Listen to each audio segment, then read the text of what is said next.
নমস্কার। কর্কট লগ্নের কর্মক্ষেত্রে কিসে ভালো হবে বলেছিলাম। এখন বলতে হবে যে কোথায় বলবো, কোথায় অশুভত্ব, কোথায় বাধাবিঘ্ন। আপনার লগ্ন যে কর্কট জানতে পারবেন আমি আগেই বলেছি। যেকোনো অ্যাস্ট্রোলজিক্যাল অ্যাপসে আপনি time of birth, date of birth, place of birth দিয়ে জানতে পারবেন। তো এই কর্কট লগ্ন আমি আগের দিন বলেছি যে এইটা হচ্ছে কর্কট এবং এখানে লগ্ন হলে এটা হবে 1। এভাবে অ্যান্টি ক্লকওয়াইজ গুণে যেতে হবে।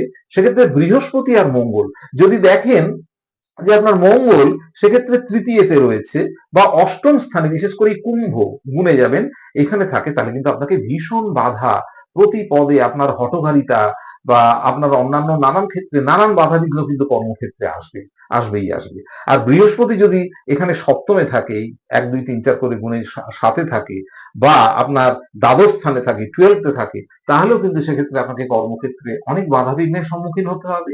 এবং অবশ্যই অন্যান্য শুভ অশুভ গ্রহের প্রভাব ধরছি না, এটা যদি দেখেন তাহলে অবশ্যই কিন্তু আপনাকে প্রতিকার নিতে হবে এবং সেক্ষেত্রে আপনারা নিশ্চিন্তে আমাদের সঙ্গে যোগাযোগ করতে পারেন। নমস্কার।